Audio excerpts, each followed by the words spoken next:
Corona संकट के बीच केंद्र सरकार ने किसान, कृषि क्षेत्र एवं कृषि व्यापार के लिए समग्र नीति प्रस्तुत कर एक बहुप्रतीक्षित जरूरत पूरी कर दी है।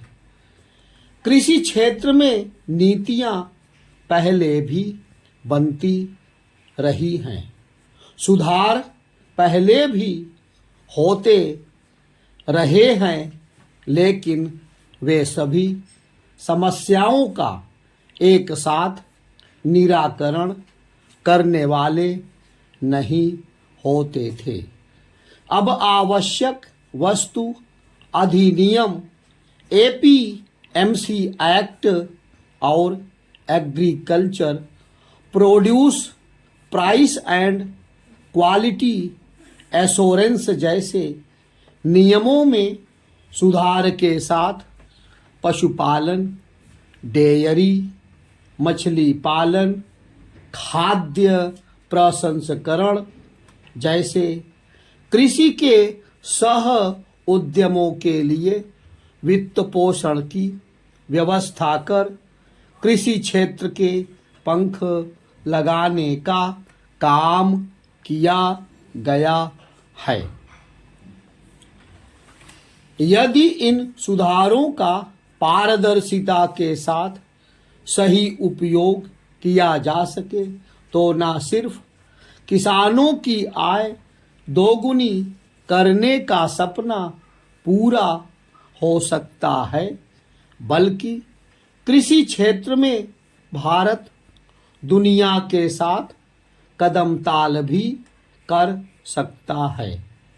1960-70 के दशक की हरित क्रांति को कमतर करके नहीं आंका जा सकता, लेकिन इसका लाभ मुख्यतः पंजाब, हरियाणा और पश्चिमी उत्तर प्रदेश तक ही सीमित रहा। ऑपरेशन फ्लड जैसी मुहिम का फायदा भी गुजरात और महाराष्ट्र के सहकारिता क्षेत्र में जागरूक किसानों ने उठाया। यह पहला अवसर है जब सागर तट वाले राज्यों से लेकर उत्तर प्रदेश, बिहार जैसे भू आबद्ध प्रदेशों को ध्यान में रखकर नीति तैयार की गई है। इस नीति के तहत किसानों को किसान क्रेडिट कार्ड सहित अन्य माध्यमों से पूंजी की भी व्यवस्था की गई है। आखिर इस नीति का लाभ किसान कैसे उठाएं, कैसे उनकी आमदनी दोगुनी हो, कैसे उनके उत्पाद को सही बाजार मिले।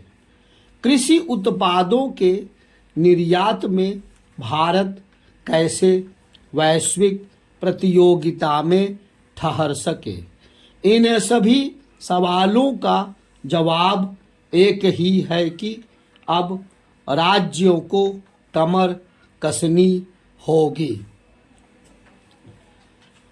भारत इतनी विविधताओं वाला देश है कि यहाँ तमिलनाडु के लिए बनाई गई कृषि नीति यूपी, बिहार में नहीं लागू की जा सकती और जम्मू कश्मीर के लिए बनाई गई नीति का लाभ ओडिशा में नहीं लिया जा सकता।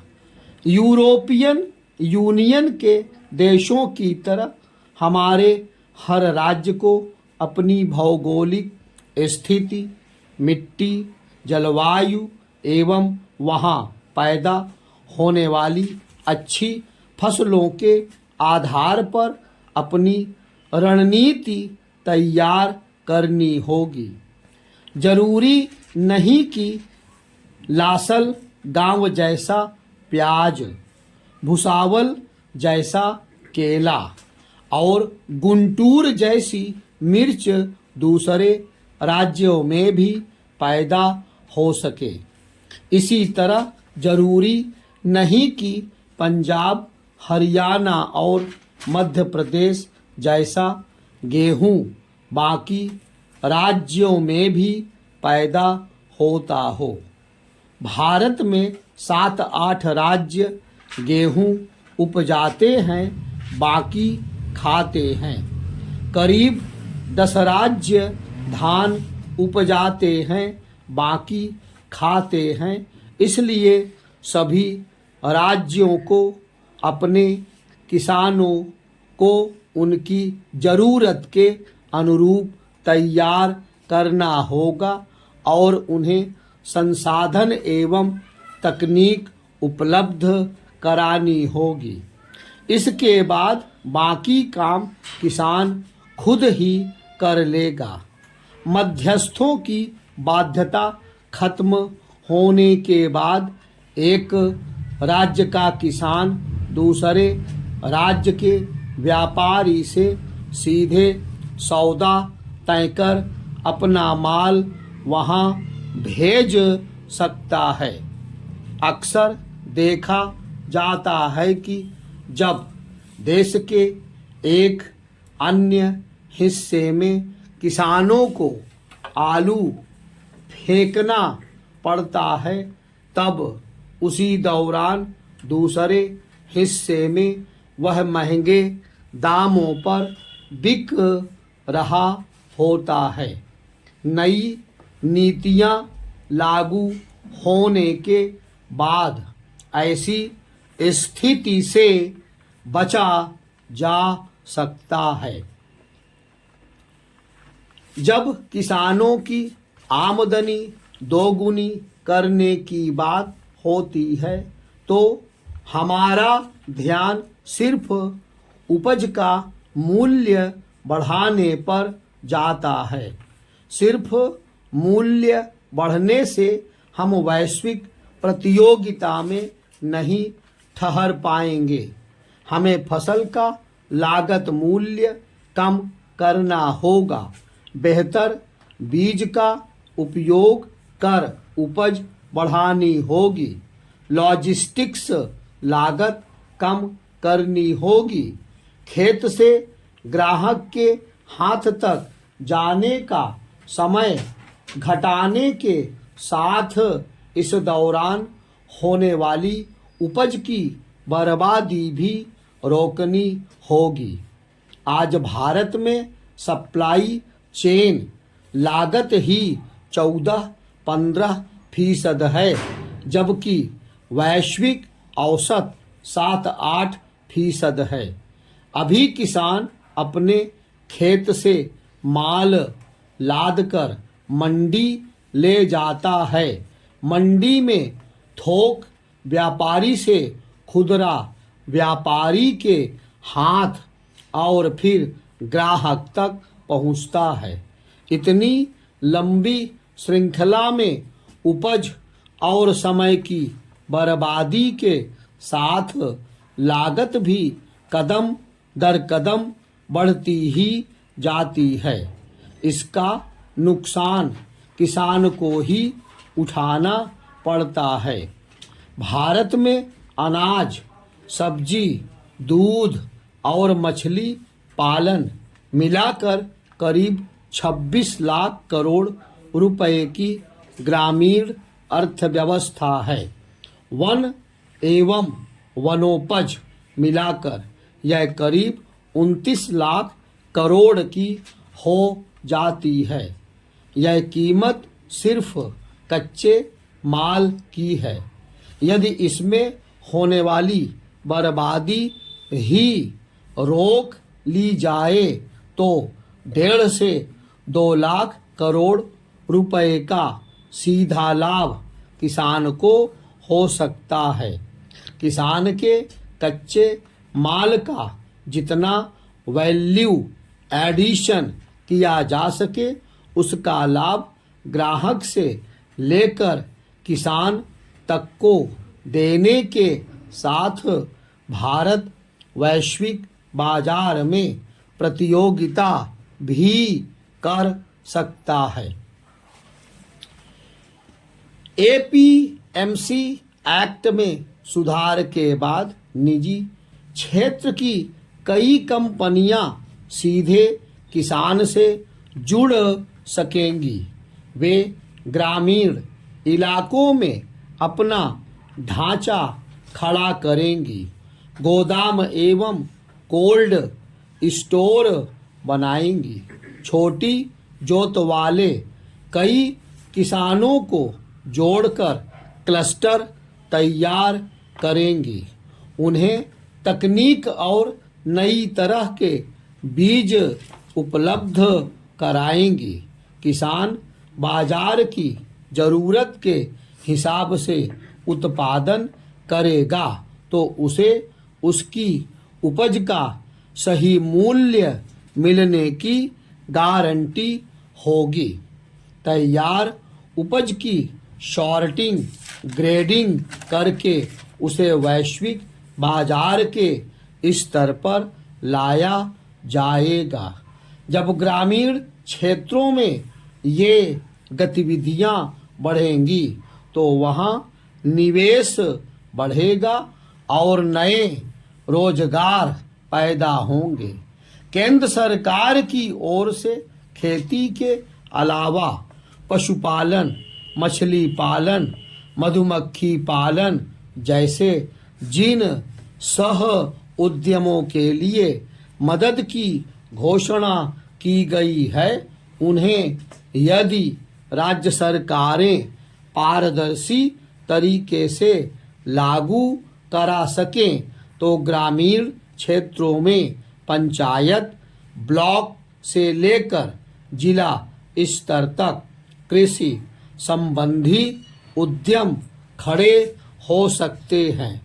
इनमें युवाओं और महिलाओं को उनके घर के पास ही बड़े पैमाने पर रोजगार मिल सकता है।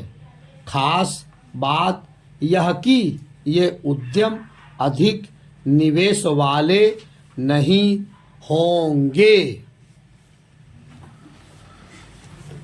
पढ़िए, मिलाओ भाई, मिलाओ मिलाओ मिलाओ, मिलाइए, पढ़ रहे मिलाइए।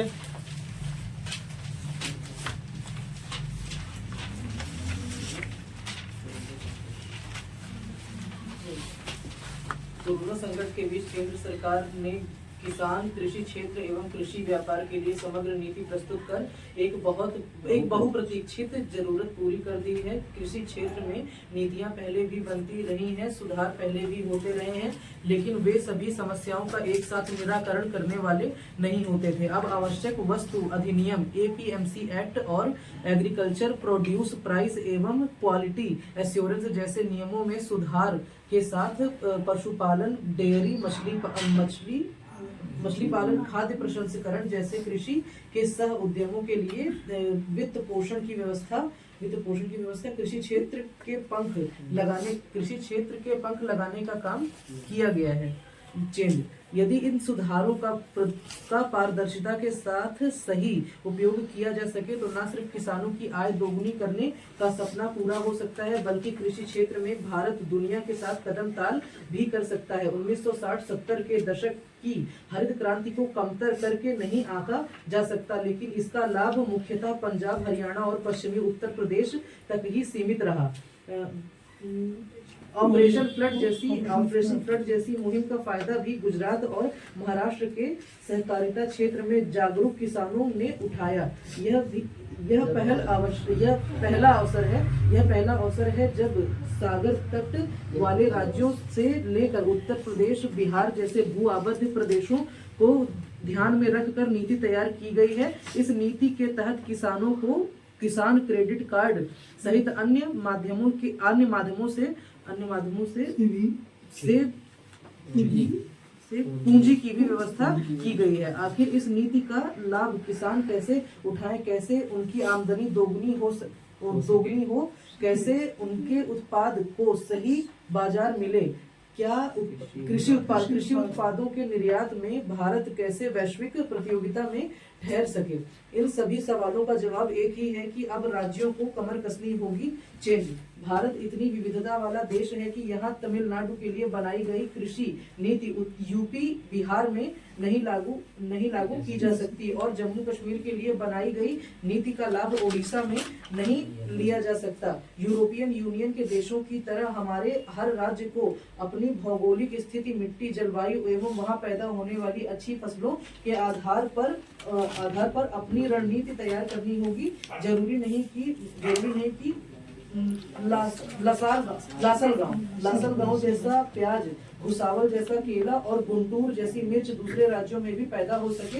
इसी तरह जरूरी नहीं कि पंजाब, हरियाणा और मध्य प्रदेश जैसा गेहूं बाकी राज्यों में भी पैदा होता हो। भारत में 7-8 राज्य गेहूं उपजाते हैं, बाकी खाते हैं। करीब 10 राज्य धान उपजाते हैं, बाकी खाते हैं। इसलिए सभी राज्यों को अपने किसानों को उनकी जरूरत के अनुरूप तैयार करना होगा और उन्हें संसाधन एवं तकनीक उपलब्ध करानी होगी। इसके बाद बाकी काम किसान खुद ही कर लेगा। मध्यस्थों की बाध्यता खत्म होने के बाद एक राज्य का किसान दूसरे राज्य के व्यापारी से सीधा सौदा तय कर अपना माल वहां भेज सकता है। अक्सर देखा जाता है कि जब देश के एक अन्य हिस्से में किसानों को आलू फेंकना पड़ता है, तब उसी दौरान दूसरे हिस्से में वह महंगे दामों पर बिक रहा होता है। नई नीतियां लागू होने के बाद ऐसी स्थिति से बचा जा सकता है। चेंज। जब किसानों की आमदनी दोगुनी करने की बात होती है तो हमारा ध्यान सिर्फ उपज का मूल्य बढ़ाने पर जाता है। सिर्फ मूल्य बढ़ाने से हम वैश्विक प्रतियोगिता में नहीं ठहर पाएंगे। हमें फसल का लागत मूल्य कम करना होगा। बेहतर बीज का उपयोग कर उपज बढ़ानी होगी। लॉजिस्टिक्स लागत कम करनी होगी। खेत से ग्राहक के हाथ तक जाने का समय घटाने के साथ इस दौरान होने वाली उपज की बर्बादी भी रोकनी होगी। आज भारत में सप्लाई चेन लागत ही 14-15% है, जबकि वैश्विक औसत 7-8% है। अभी किसान अपने खेत से माल लाद कर मंडी ले जाता है। मंडी में थोक व्यापार से खुदरा व्यापारी के हाथ और फिर ग्राहक तक पहुंचता है। इतनी लंबी श्रृंखला में उपज और समय की बर्बादी के साथ लागत भी कदम दर कदम बढ़ती ही जाती है। इसका नुकसान किसान को ही उठाना पड़ता है। भारत में अनाज, सब्जी, दूध और मछली पालन मिलाकर करीब 26 लाख करोड़ रुपए की ग्रामीण अर्थव्यवस्था है एवं वनोपज मिलाकर यह करीब 29 लाख करोड़ की हो जाती है। यह कीमत सिर्फ कच्चे माल की है। यदि इसमें होने वाली बर्बादी ही रोक ली जाए तो 1.5 से 2 लाख करोड़ रुपए का सीधा लाभ किसान को हो सकता है। किसान के कच्चे माल का जितना मूल्य नहीं है, जितना वैल्यू एडिशन किया जा सके उसका लाभ ग्राहक से लेकर किसान तक को देने के साथ भारत वैश्विक बाजार में प्रतियोगिता भी कर सकता है। चेंज। एपीएमसी एक्ट में सुधार के बाद निजी क्षेत्र की कई कंपनियां सीधे किसान से जुड़ सकेंगी। वे ग्रामीण इलाकों में अपना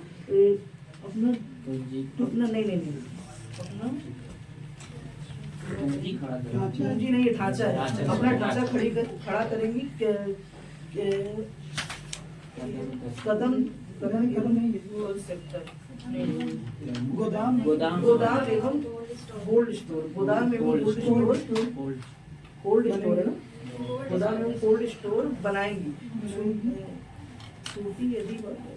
छोटी छोटी जोत वाले कई किसानों को जोड़कर क्लस्टर तैयार करेंगी, उन्हें तकनीक और नई तरह के बीज उपलब्ध कराएंगी। किसान बाजार की जरूरत के हिसाब से उत्पादन करेगा तो उसे उसकी उपज का सही मूल्य मिलने की गारंटी होगी। तैयार उपज की सॉर्टिंग रेटिंग करके उसे वैश्विक बाजार के स्तर पर लाया जाएगा। जब ग्रामीण क्षेत्रों में ये गतिविधियां बढ़ेंगी तो वहां निवेश बढ़ेगा और नए रोजगार पैदा होंगे। केंद्र सरकार की ओर से खेती के अलावा पशुपालन, मत्स्य पालन, मधुमक्खी पालन जैसे जिन सह उद्यमों के लिए मदद की घोषणा की गई है, उन्हें यदि राज्य सरकारें पारदर्शी तरीके से लागू करा सके तो ग्रामीण क्षेत्रों में पंचायत ब्लॉक से लेकर जिला स्तर तक कृषि संबंधी उद्यम खड़े हो सकते हैं। इनमें युवाओं और महिलाओं को उनके घरों के पास ही बड़े पैमाने पर रोजगार मिल सकता है। खास बात यह है कि इसमें ये उद्यम अधिक निवेश वाले नहीं होंगे।